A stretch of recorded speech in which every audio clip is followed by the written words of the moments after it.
Bom, então vamos às dúvidas sobre a Rainha Dona Maria I. O Rafael Serpa perguntou até que ponto o marido dela influenciou o reinado dela, politicamente falando. O rei Dom Pedro III de Portugal, rei consorte, como eu disse para vocês, ele e ela, quer dizer, ela amava muito o marido, querido dela, tio dela. Mas hoje eu sei, gente, a gente fala isso, as pessoas pensam que é incesto, né? As pessoas não conhecem mais história, mas não é. Antigamente, primeiro que isso aí é uma coisa que o Lévi-Strauss explica em toda a antropologia dele, né? Aí tem os termos, né? Estruturalismo, pós-estruturalismo, vou entrar em teorias aqui agora, mas o incesto é universal entre, na verdade, cada sociedade vê as relações de parentesco de uma forma e as relações de casamento entre parentes de outra forma, entendeu? Então, todo mundo é fruto de alguma endogamia, como eu expliquei. Então, no Dom Pedro, por exemplo, o neto da Dona Maria, quando ele tinha relação com a Dona Leopoldina, ele chamava amor de matrimônio. Quando ele tinha a relação com a Dona Domitila, né, era o amor como é que ele chamava? É muito engraçado. Ele mesmo fazia essa separação, que ele tinha que produzir, né, os rebentos lá do amor de matrimônio e do amor carnal, né, do amor da alma, sei lá como é que ele chamava, eu esqueci o termo. Mas eles, o amor de matrimônio, portanto, para eles era endogâmico mesmo, porque eles, os membros da realeza, acreditavam que eles eram de uma linhagem superior, né? Uma linhagem que não era divina, isso não era descendente dos deuses igual na antiguidade, mas era uma linhagem sagrada, sagrada, porque era uma linhagem colocada para governar um povo, né? Então eles achavam que eles eram sagrados, aquela coisa toda. E eles eram considerados sagrados pelo povo, né? Então, eles se casavam entre si, né? Assim como todo mundo também se casava entre si. Aí, o Dom Pedro III, ele não era para Dona Maria, não é quer dizer igual assim, por exemplo, Dom Gastão e Dona Isabel do Brasil, né? O Conde D, que é o Dom Gastão. Faz 100 anos agora, semana que vem, que ele morreu. Dona Isabel e Dom Gastão, eles tinham uma inteligência parecida, os gostos parecidos, a coisa muito assim. Dom Pedro e Dona Maria vão ter muito isso e vão ser um casal unido. Mas Dom Pedro já era mais velho. Dom Pedro não era, ao que consta, não era tão inteligente, sagaz, entendeu? Então, Dona Maria era a cabeça ali do casal, né? Agora, lógico que o marido influencia a mulher e a mulher influencia o marido. Isso aí, qualquer união, né? Então, assim, eu não diria que Dom Pedro influenciou mais Dona Maria. Eu diria que Dona Maria talvez influenciasse mais Dom Pedro. Agora, Dom Pedro, ele tinha sido, como eu disse para vocês, meio que um playboy, né? Ele era o senhor da casa do infantado, era muito rico, tinha rendas próprias, não precisaria de nenhum favor tão grande. E, no entanto, ele ficou disponível para o casamento com a sobrinha, né? E casou tão velho, né, coitado, 42, ficou disponível para o casamento com a sobrinha. Não sei dizer, é, quer dizer, detalhes, sabe, aqui nesse livro da Isabel Stewart, que é muito grande, né, é um romance também, é um romance. Então é lógico que são diálogos inventados, né? Então, assim, os prazeres carnais de Dona Maria com o marido dela e tal, esse tipo de coisa eu não. Eu acho que não tem registro quase nenhum, ou nenhum. Mas é muito curioso porque essa autora é uma que lembra que o amor de Dona Maria, esse amor por tudo, né, era o amor cristão, né? É aquele amor a Deus sobre todas as coisas e ao próximo como a si mesmo. É o amor, não é à toa, volto a dizer, que ela é a rainha, a primeira rainha da história do Sagrado Coração de Jesus em Portugal, né? Então, o marido era muito parecido, né? Que ele era muito, muito católico também, igual a ela. E ele não acreditava na mentirada e na falácia, né? Nas falácias do Marquês de Pombal. E ela era altamente antipatizado pelo Marquês de Pombal, por isso, né? É isso. Outra perguntinha que fizeram. Perguntaram se você acredita que ela era uma mulher de personalidade forte e que sabia se impor em momentos em que era questionada. Sim, inclusive ela tem uma história também que é meio anedótica em alguma medida, né? Anedotário, mas que é real, né? Que parece que é a história de uma mãe que vai pedir clemência à rainha Dona Maria. E aí essa história ela vai ser recontada, né? Pelo Sayão Lobato, ministro da Justiça, para Dona Isabel do Brasil, que é uma trineta de Dona Maria, né? E aí por quê? Porque uma senhora portuguesa vai pedir à rainha a clemência para o filho que era condenado à morte. Era condenado à morte por crime, provavelmente porque era um homicida, alguma coisa do gênero. E aí a rainha diz, né, que pelo coração de mãe, ela perdoaria, sem sombra de dúvidas. Mas como rainha, a cabeça era de rainha e ela não podia pensar, né, com a sua cabeça, com o coração de mãe. Mas é muito curioso, eu contei tudo para vocês antes aqui. Apesar dessa fala dela, que é uma fala, obviamente, reiteração da autoridade, ela foi, né, uma precursora de políticas públicas de assistência social, né? Então isso é muito curioso, né? Ela tem essa fala e teve outras falas, claro, de reafirmação da sua autoridade, porque era mulher, né? Mas ela trabalhou, ela era mulher, ela teve um reinado feminino, né? Ela não teve um reinado masculino no corpo de uma mulher, não, era um reinado feminino. Ela pensou muito na recuperação dos presos. Eu tenho uma coisa que eu não contei, que é muito engraçado, o Pinamani, que ele inaugurou um sistema de iluminação, né? E vocês sabem que não existia iluminação pública, né? E eles é que vão inaugurando essa noção e tal. Isso fazia diminuir justamente os estupros, né? Então, quer dizer, isso é uma coisa muito, muito interessante, né? Hoje em dia, se você olhar a Rainha Dona Maria com os nossos olhos, que a gente conhece história das mulheres, direito, né? Defesa dos direitos das mulheres, etc., a gente vai ver nela, não é? Uma mulher governante preocupada com homens também, óbvio, mas preocupada com as mulheres, né? Preocupada com a dignidade. Opa, tá bom, obrigado. Preocupada com a dignidade da mulher, né? Com a dignidade das súditas, né? Diria assim, no tempo dela. E aí houve um sistema, uma inauguração do sistema de iluminação pública, que era com vela, depois, né? Muito depois, vai se criar a iluminação com gás, né? Querosene, essa coisa toda. Com a famosa luz elétrica. Isso ela não pegou, Dona Maria não pegou, evidentemente. Mas a iluminação pública, que não existia iluminação pública, né? Você só tinha iluminação dentro das casas, né?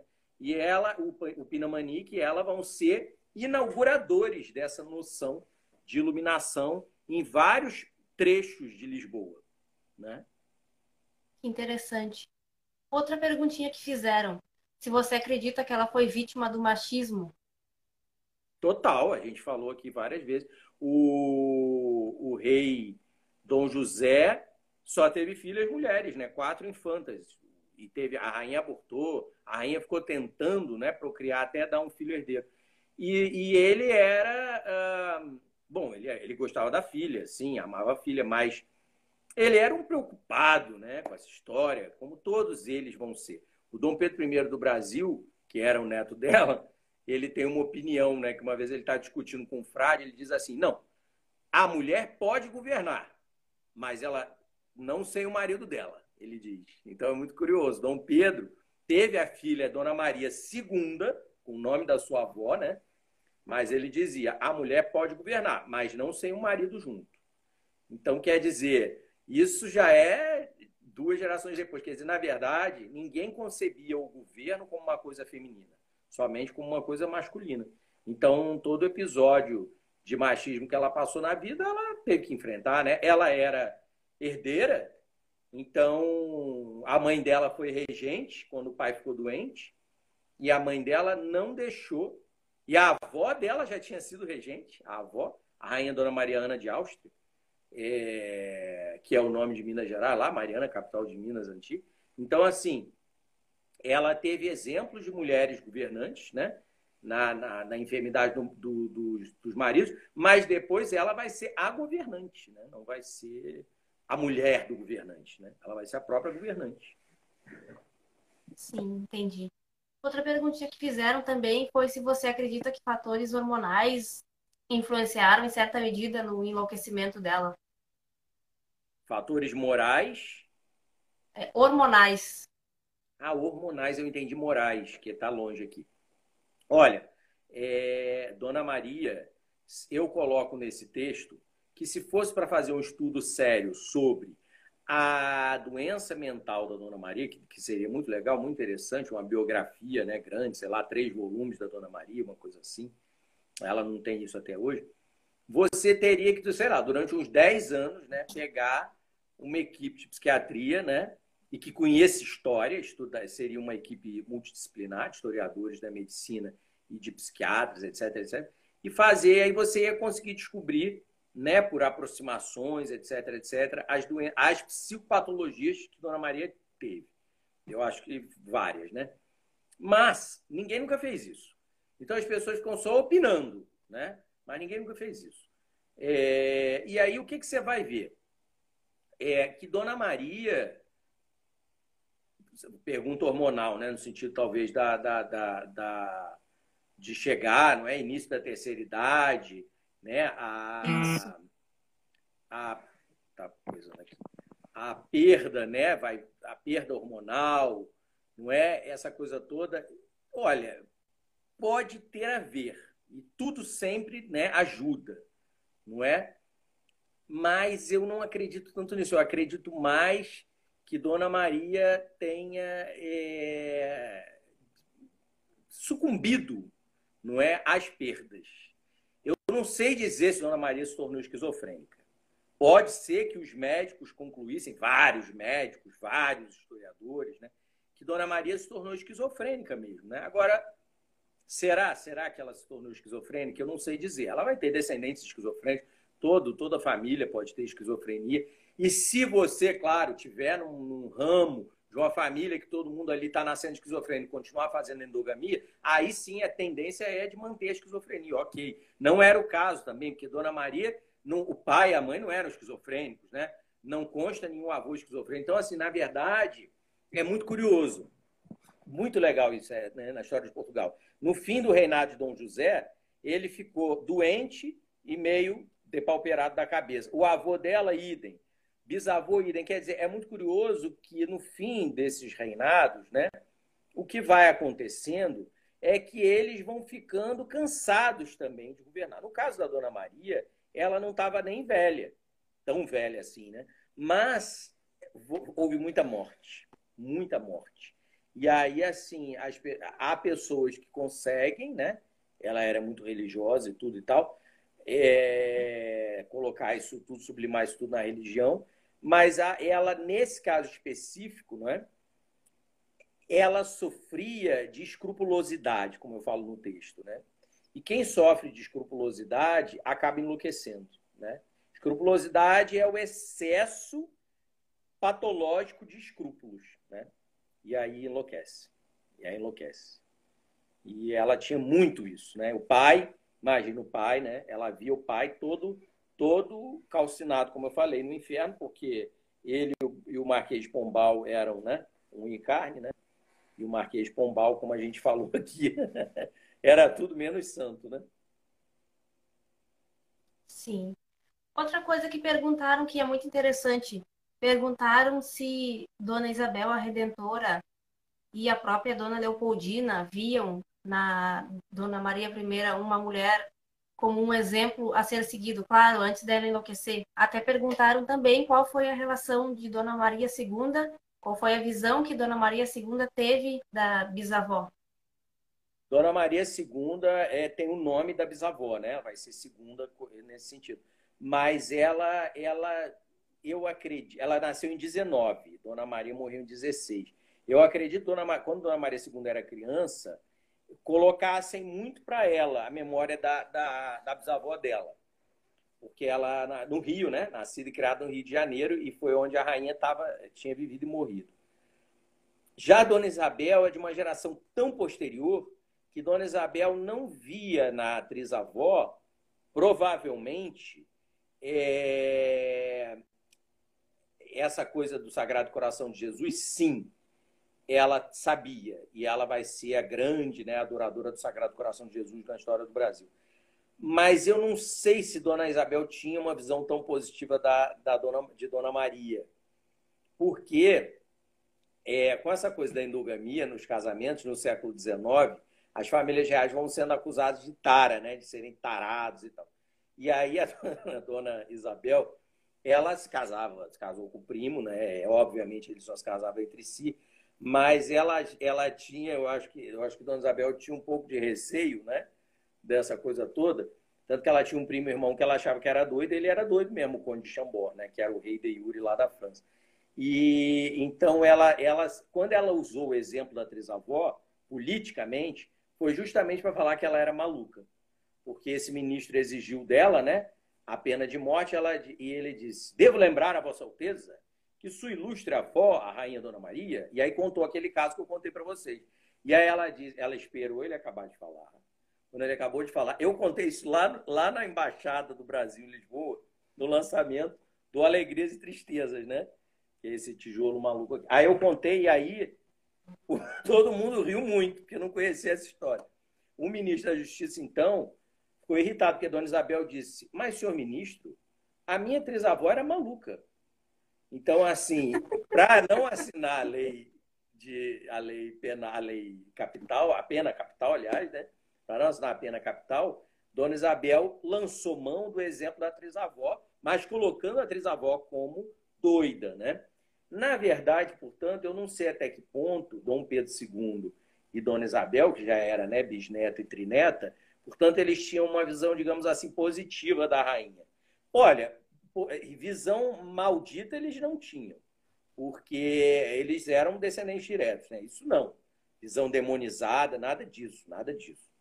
Mas uma visão assim, porque é muito difícil tirar a pessoa do tempo dela, né? No século XIX todo, tudo que era desvio era considerado loucura, né? Então eles são, por exemplo, a Dona Maria da Baviera, né, que eu conheci muito, na Casa Real da Baviera, disse que a Casa Real da Baviera é que tem mais doido, é que tem mais loucos assim. Então tudo que era dos antepassados dela, né? Ela mesma foi criada ouvindo que tia fulana enlouqueceu, tio ciclano enlouqueceu, prima fulana é doida. Aí você fica com o imaginário impregnado da ideia de que todo mundo na sua família enlouquecia, digamos assim. E não é bem assim. Na verdade, o que se tem é que não tinha nome para as psicopatologias. Então você chamava qualquer coisa de loucura. A neurose obsessiva, que Freud vai desvendar, era loucura. A pessoa, né? Hoje, tudo que a gente trata com calmante, com antidepressivos, tudo era loucura. Tristeza excessiva, como a Dona Maria teve, depressão, loucura. Porque loucura não, claro, ela teve episódios, né? De perda da razão, de gritos, enfim, claro, isso tudo é real. Mas tudo era loucura. Não tinha, era só você estudar o Foucault, né? A história da loucura, a história da sexualidade, todo desvio sexual era considerado loucura também. Era considerado uma coisa satânica e loucura ao mesmo tempo. Então, é muito complicado isso, né? No caso de Dona Maria, a gente precisa fazer, né, um grupo de pesquisa sério, se quiser pesquisar só isso. Mas também ninguém dá muita importância a ela, coitada. Então, ninguém vai fazer isso, eu acredito, nem em Portugal, nem no Brasil. Mas seria muito interessante. Seria interessante. Só um momentinho que eu vou fechar a janela aqui, tá tendo alguns barulhos, mas eu já volto. Claro.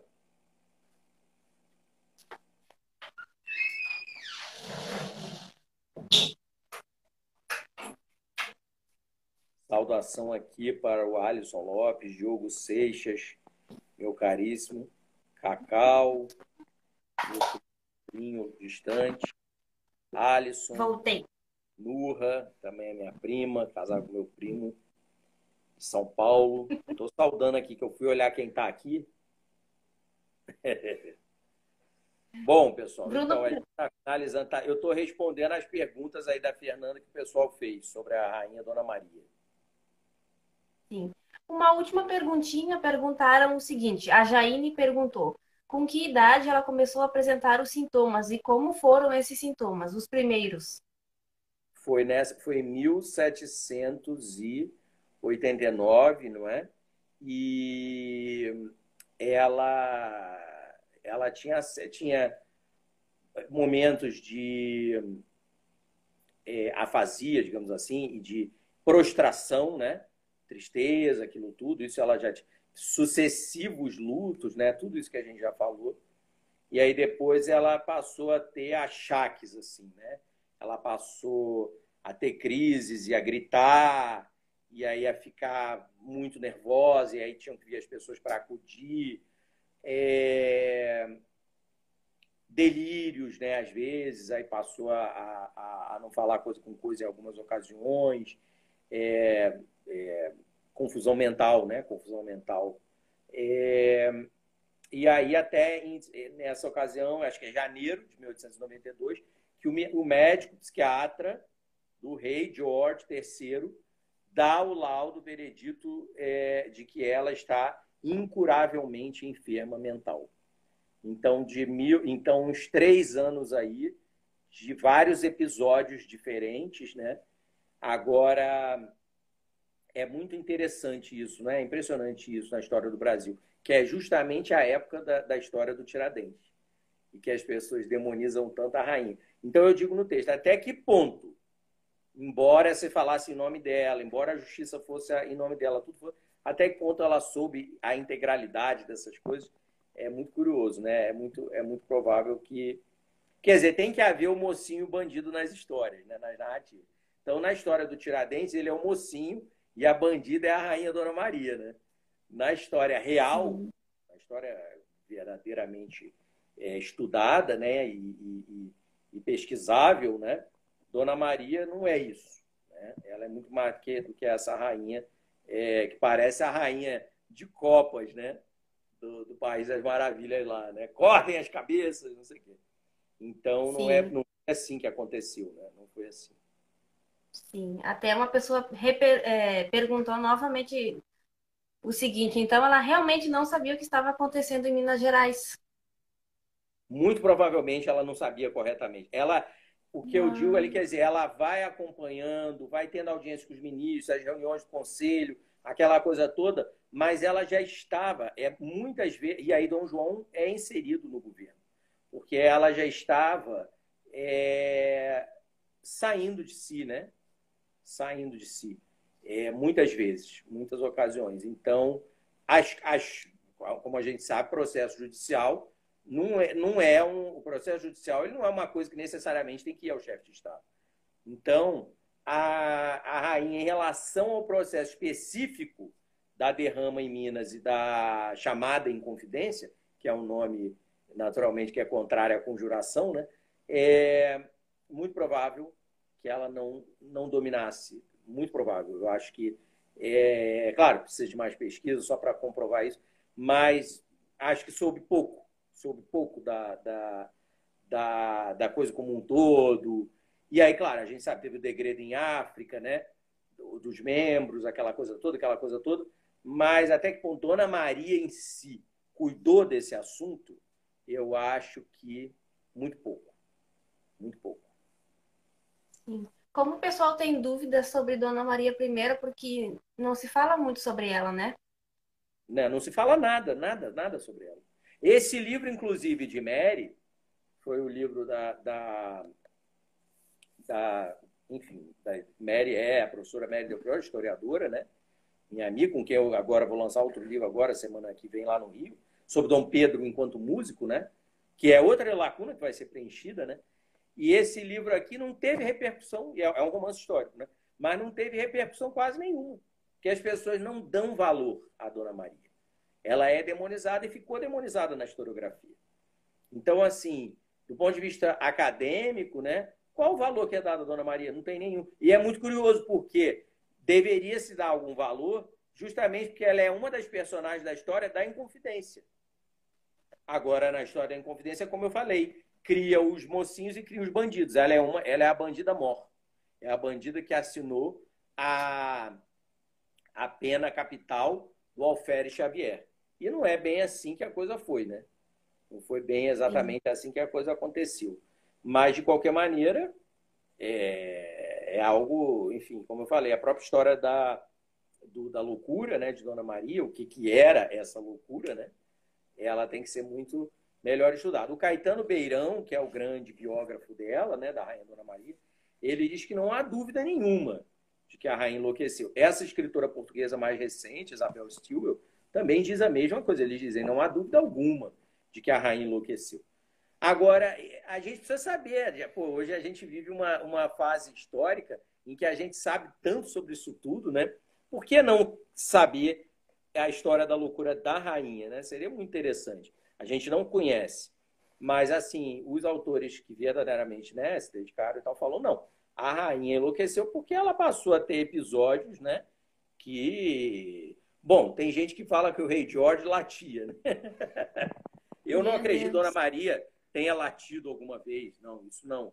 Mas eu acredito no que eu já li, né? Dona Maria teve imensos episódios é, de perda da capacidade de convívio, né? Ficou, enfim, tinha delírios, tinha uns pesadelos, acordava gritando, vivia gritando muito, né? Então, é uma vida muito triste, né? Depois de quando ela se torna doente, é uma vida muito triste, né? Muito triste. Terá ela se tornado verdadeiramente esquizofrênica? Talvez, talvez. Não se sabe, né? Não se sabe. Talvez ela tenha se tornado esquizofrênica mesmo. Não se sabe isso. É uma coisa, é um dado que a Sim. gente não tem. Não é como o tetraneto dela, Dom Pedro Augusto. Ele era esquizofrênico, diagnosticado, morreu num sanatório 40 anos depois que foi internado, uma tristeza imensa. Mas o caso de Dona Maria não é esse, ninguém sabe até hoje. As pessoas só especulam, né? Mas não tem um veredito aí de uma equipe, né? Como eu falei, transdisciplinar, multidisciplinar, isso não surgiu ainda. Sim. Outra dúvida que o pessoal teve e perguntou bastante na primeira parte, perguntaram se durante a juventude ela era considerada fisicamente bonita. Não era considerada fisicamente bonita, mas não era considerada fisicamente feia. Para Ah, os padrões de beleza dela, ela tinha os olhos castanhos não claros, tinha os olhos castanhos meio escuros. Dom Pedro tinha os olhos mais claros, ele era filho, né? Ele era Habsburgo pela mãe. Dona Maria era castanha, castanha escura. Mas não era feia, não, os padrões da época. Não era linda, isso de jeito nenhum, mas não era feia. Era uma moçoila, né? Agora, casar com 26 anos, para a época, era velha. Para a época. Então, sim. isso estava ali, você, no fundo, você estava, de um ponto de vista, né, bioevolutivo, assim, você estava testando o máximo da capacidade de geração de prole, né? Daquele casal, porque o Dom Pedro tinha 42 anos de idade. Podia estar até infértil já. E aí eles dois casaram. Se eles não tivessem procriado, a, a sucessão, né, de masculina, né, o Dom Pedro III tinha 3 meios-irmãos bastardos, Dom José e Dom Pedro. Um virou bispo, frade, não sei o quê. Ou seja, a Casa de Bragança, ela não ia continuar, entendeu? Ela não ia continuar. Então, como os Braganças já são os bastardos, os Avis são os bastardos Borgonha, você teria que recorrer a outra bastardia, né? Mas não ocorreu isso porque casou. Ela teve 2 meninos, Dom José e Dom João. Teve o outro Dom João que morreu, bebê. Dom João foi o rei, né? E Dom João casou com Dona Carlota e teve aquela filharada, né? Muitos autores dizem que não são filhos de Dom João, os últimos filhos de Dona Carlota. Dizem que não são, dizem que são filhos de Dona Carlota, mas não de Dom João. Bom, claro que são filhos de Dona Carlota porque ela deu à luz, né? Não tem dúvida disso. Mas também isso existe um excesso tão grande de comentários fantasiosos sobre isso, que até isso a gente não tem certeza. Eu acredito que todos sejam filhos de Dom João. Existe uma possibilidade de que Dom João tenha dito, e aí sim seria, né, escandaloso, no fim, né, nos últimos 3 filhos de Dona Carlota, que ele não frequentava mais a princesa. Então, que ela parasse de... Se isso for verdade, se isso um dia for totalmente procedente, for descoberto de uma maneira muito clara, então os 3 últimos infantes de Dom João e Dona Carlota não são filhos do rei, são filhos jurídicos, são sobrinhos sanguíneos, né? Porque era tudo primo irmão, mas não são filhos geneticamente, né? Então que seria a infanta Dona Ana de Jesus Maria, a infanta Dona Maria da Assumpção, que era muito irmanada com Dom Miguel, e o próprio Dom Miguel. Dizem muito que Dom Miguel não era filho de Dom João, né? Que ele era filho do Marquês de Marialva com Dona Carlota. Isso dizem que falam bem, porque tem aqueles que dizem que era filho do jardineiro. Então, a questão é que existe uma difamação tão grande em cima, são camadas de difamação na personagem Dona Carlota, que é muito difícil você investigar e achar que isso seja procedente. É outra pesquisa que também não se faz com seriedade. As pessoas ficam muito em cima do que já foi dito. Ninguém fica, de fato, querendo, né, por documentação, averiguar até que ponto isso é verdade ou é mentira. Seria os filhos de Dom João. Dona Carlota e Dom João tiveram 9 filhos, né? Morreu, né? Morre. Mas se Dom Pedro, Dona Maria Teresa, Dona Maria Francisca, Dona Maria Isabel, que foi rainha da Espanha, Dona Isabel Maria, que foi regente de Portugal, se todos eles eram filhos de Dom João, e só as últimas 3 lá, infantas que não eram, e talvez Dom Miguel, segundo dizem também, bom, seria a maioria filhos de Dom João. Mas eu, sinceramente, eu tenho muita dúvida sobre isso. De dizer que... Porque elas tinham... Era incutido nelas um medo muito grande do inferno, né? E eu acho impossível que a Dona Carlota não tivesse medo do inferno. Eu também acho. Totalmente impossível. Até eu tenho. Eu acho isso totalmente impossível, sabe? Que ela não tivesse medo. Então, eu acho que essa coisa é muito difícil, sabe? É outra coisa que necessitaria de uma equipe, né, de historiadores, né, enfim, também transdisciplinar, né, sociólogo, historiador, psicólogo, né, porque para pegar a documentação e destrinchar e chegar a uma conclusão. Acho muito difícil que Dona Carlota tenha sido tão, digamos, pode ter sido, sim, infiel em várias ocasiões, não duvido disso, até porque Dom João também deve ter tido escapadela. Dizem que Dom João é pai de uma bastarda chamada Dona Eugênia de Menezes. Isso é muito antigo. E pode ter sido até, eventualmente, de alguma outra. Agora, Dom João, sem dúvida, a mulher de Dom João era varonil, né? Como a gente costuma falar, né? As mulheres de fibra e fímbria e tal, e era a mulher que queria mandar no marido, totalmente. E ele nunca deixou isso totalmente acontecer, né? No início, eles eram crianças, criados juntos e tal. Mas depois o casamento, enfim, foi... No fim do casamento, que era o fim da vida dos dois, eles não se viam há anos, não se falavam há anos, e ele queria se livrar dela, mandando de volta para a Espanha. O rei, irmão, é que não aceitou. Foi uma história trágica também, né? Um casamento acaba assim. Foi, de certa maneira, também uma história trágica dos dois, né? Porque um casamento acabar assim. Dona Carlota, por não ter tido poder, ela arquitetou, né? Ela o tempo todo ela tentou tomar esse poder, mas ela nunca conseguiu. Então ela era uma frustrada plena. Quando ela morreu assim, doentíssima, né? Do fígado, do estômago. Ela era um trapo humano quando ela morreu. Ela era um graveto assim, totalmente cadavérica também. Porque ela tentou, tudo que ela tentou a vida inteira, ela não conseguiu. A maior parte. Então ela somatizava isso tudo, né? E todo mundo, como Dom João, de fato, pegaram os restos mortais e descobriram muito arsênico, então dizem que Dom João foi morto envenenado, e todo mundo taca a culpa nela, postumamente. Diz que ela que mandou matar o marido. Só que, assim, outra história que a gente também não sabe se é verdade, porque qual o poder que ela tinha, né, em relação aos empregados do... Eles viviam separados há anos, né? Também não sei até que ponto isso aí é procedente. Ele não tinha como inimigo apenas a mulher dele separada, né? Isso aí Sim. é muito... É muito Novelesco, né? fantasioso, sabe? De qualquer maneira,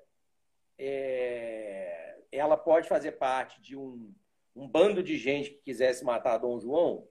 Será que Dona Carlota chegou a esse ponto? Pode, talvez, talvez. É um pouco difícil, sabe, de julgar assim retroativamente. Mas é uma história, é outra história, né? Dona Carlota. Sim. Perguntaram o motivo da morte da rainha Dona Maria I. Ela morreu de velhice? Foi, morreu de Morte velhice. natural.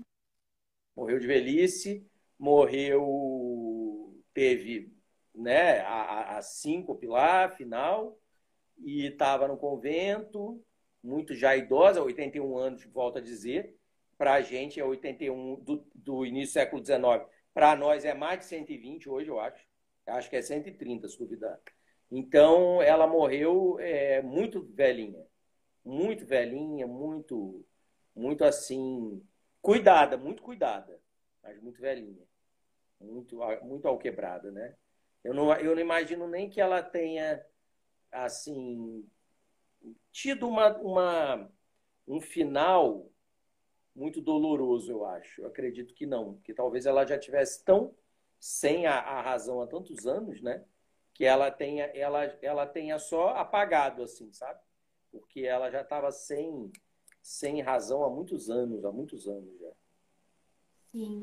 Em relação aos netos, perguntaram se ela mantinha um contato assíduo com Dom Pedro I. Dizem que Dom Miguel visitava mais ela, mas em relação a Dom Pedro, você tem alguma informação? Não, os dois visitavam, Dom Pedro e Dom Uhum. Miguel. Dom Pedro e Dom Miguel eram muito unidos.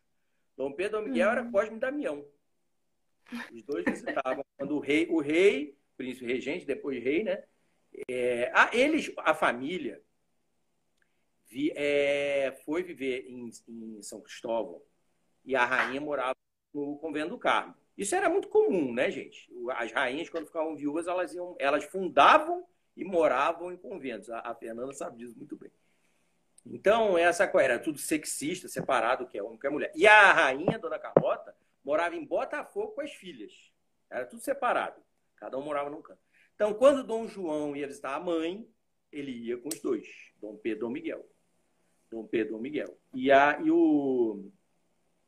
E as infantas iam com a mãe, a rainha Dona Carlota. Agora, quando eles se encontravam todos, porque a missa na antiga Sé, Catedral Imperial do Rio, a família fica lá em cima, no camarote real, que hoje, quando a gente está lá embaixo, ainda existe, né? Existe o camarote real, que é aquela área lá toda lá de cima. A família não ficava embaixo. No final do século XIX, sim, ficava embaixo. No início do século XIX, não, ela ficava todo mundo lá em cima. Então, quando você vai lá na igreja da antiga Sé do Rio, é muito legal, porque você os imagina todos ali assistindo a missa, e não faltava missa, né, gente? Era missa por tudo. Tudo era missa. Tudo era missa. Missa pela alma do rei, missa pela alma da rainha, missa pela alma da infanta, missa pela alma do infante, missa pela alma do rei. Então, assim, era tanta missa, que eles se encontravam muito. A rainha tinha um passadiço, né, do convento do Carmo, só foi destruído no final do século XIX. Tinha um passadiço, aí ela passava ali, ia para o camarote direto. Aí o rei, Dom João, rei não, porque ele não era rei, né? Enquanto a rainha foi viva, ele não foi rei. O príncipe regente, os infantes, todo mundo subia lá e ficava com a avó, com a mãe, com a tia, né? Com a irmã, porque as irmãs de Dona Maria viveram com ela. Dona Maria Francisca Benedita, Dona Maria Ana Josefa e a outra que acho que morreu mais cedo, que eu esqueci, Dona Maria, acho que Francisca Josefa Doroteia, Dona Doroteia. E viveram muito juntos. Ela fez a irmã dela, Dona Maria Francisca Benedita, se casar com o filho dela, Dom José. Haja endogamia, né? Porque imagina, ela era casada com o tio dela. O filho já era o primo irmão dela. Aí casa com a tia, que também era prima irmã. Uma loucura, né? Se você pensar. Sim. Então, mas esse casal não gerou prole, porque o Dom José e a tia, que era mais velha que ele, acho que uns 10 anos só, não era nem tanta coisa assim. Uns 10, um pouco, Mas eles não geraram prole, né? Talvez porque justamente ela já fosse infértil, porque já estava mais velha, né? Esses casamentos assim, mais velhos, eram muito raros. Em geral, casavam as pessoas. A mãe de Dona Maria foi casada aos 4 anos de idade. Foi um Verdade. casamento que foi anulado, né? Com o rei da França. Ela foi com o Delfim, né? Ela foi mandada de volta para a Espanha. E depois que ela foi dada para Portugal. Uma humilhação, né? E então era tudo maluco. Assim, ela não foi casada com 4 anos, né? Ela foi dada para a corte para ser criada lá e casada com o primo, casada, enfim, colocada com o priminho, né? Era tudo assim, a vida como disse dona Leopoldina do Brasil, da Áustria, ela dizia: nós, princesa, a nossa vida é um dado jogado na mão dos ministros, conselheiros, dos governantes, junto com o pai, né?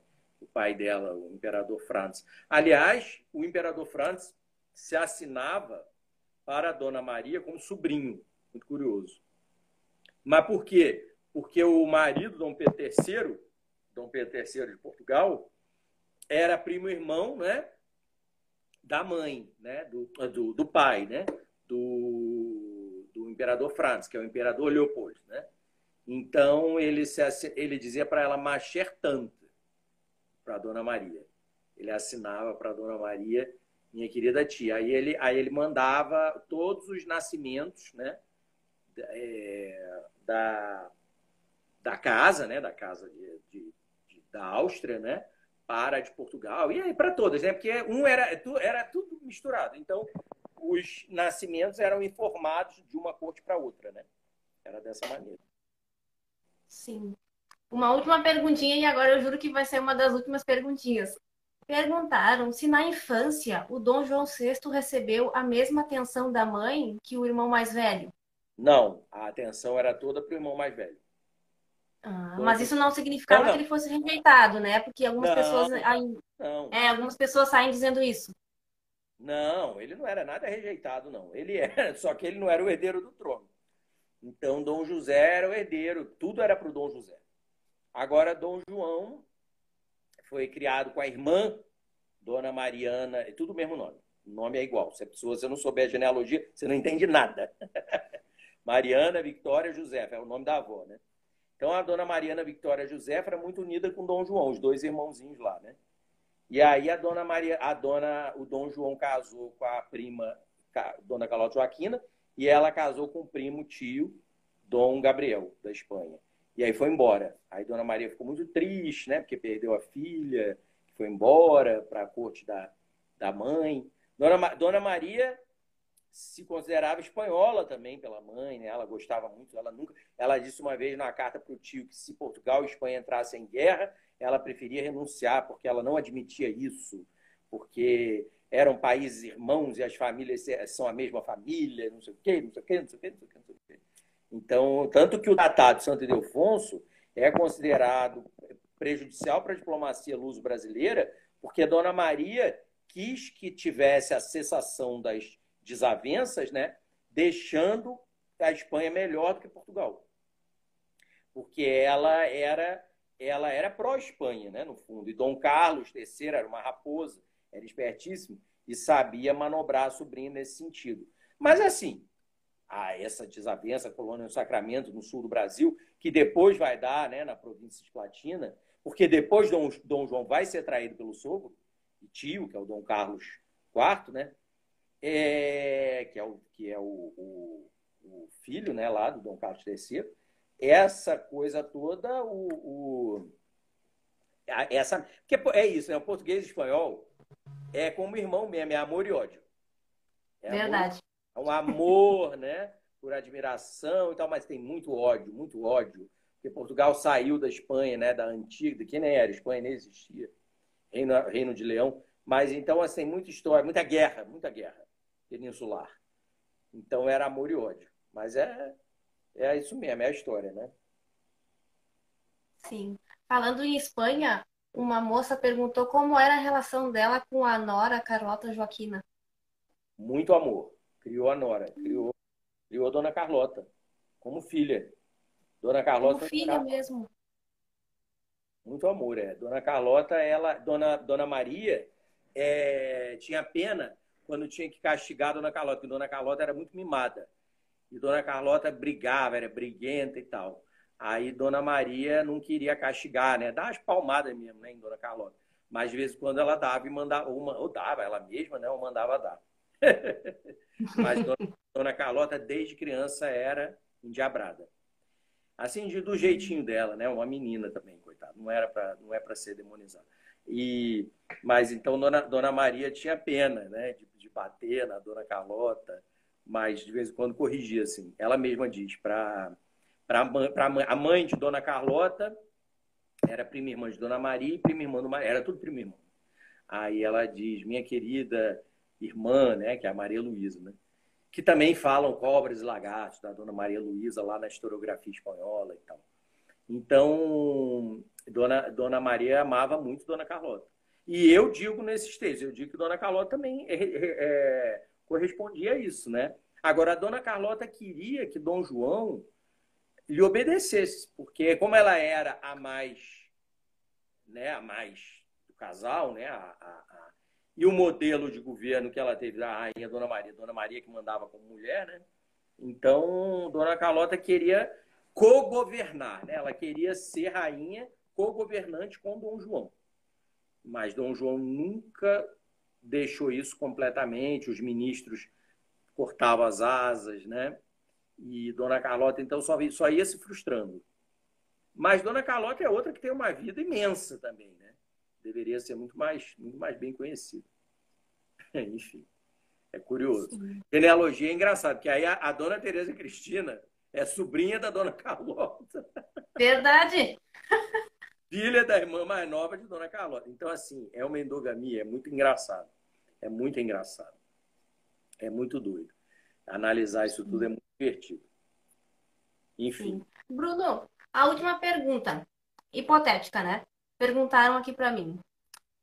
Falaram, Fernanda pergunta pro Bruno, aí agora estou fazendo.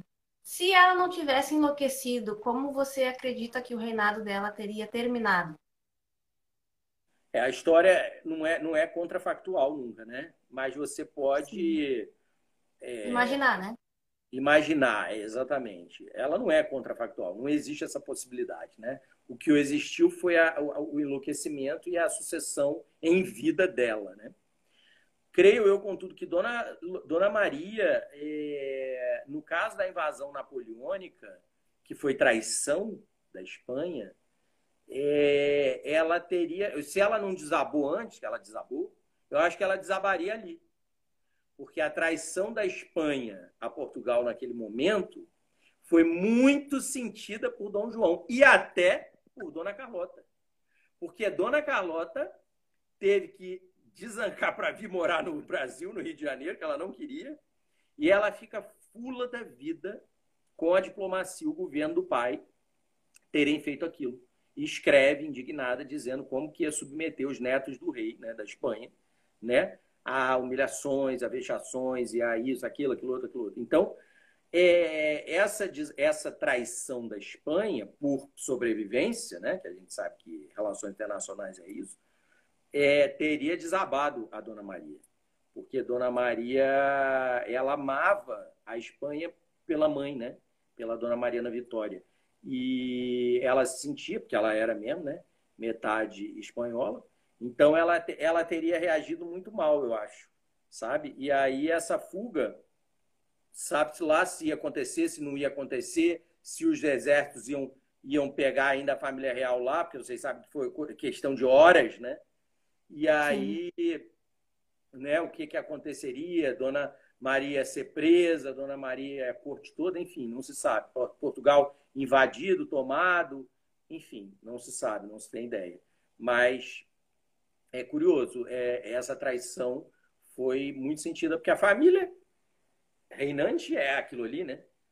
Bragança, Bourbon, trocentas vezes, imagina. E aí, de repente, vem a traição, né? ela desabaria de qualquer maneira, com certeza. Pois é. Bom, Bruno, eu vou agradecer mais uma vez a sua participação nessa live, muito especial. Obrigada por sanar as dúvidas do pessoal. Essa live foi incrível e essa segunda parte também vai ser postada no meu canal no YouTube. Eita ferro, é muita hora, né, pro pessoal ouvir. O pessoal não ouve isso tudo, não. Mas sabe que eu acho que houve sim, porque os vídeos que mais têm duração são os que mais são assistidos no meu Olha, canal. que Eu engraçado. acho porque eu consigo reter um público legal, assim, que realmente se interessa pela história real, a história que foi registrada, não os boatos, as mentiras, porque eu até evito trazer isso pro meu trabalho, e Sim. eu acho que eu estou conseguindo angariar um público bem bacana. O seu canal também tem um público muito, muito legal. O canal Nossa História do Brasil, como você nunca viu, a ideia dele trazer as pesquisas acadêmicas, né, tirar, né, daquela redoma, né, de vidro e tal, e levar para o público. É a história pública, né? O nome é esse mesmo, mas de fato é um público, eu acho que é mais seleto também. Eu acho que é um pessoal muito, como você falou, que ama, né, que ama história. Uma pena, né, que os brasileiros não amem história como deveriam, né? Mas acho que está mudando aos poucos. Sabe o que eu também acredito? Eu também estou acreditando nessa mudança. Vai começar aos poucos, mas eu acho que as futuras gerações vão gostar muito mais de história do que os seus É, antepassados. atuais, né? Sim, Isso sim. E não cabe a tem. gente, né, fazer esse trabalho de divulgação, esse trabalho de formiguinha. É verdade, é verdade.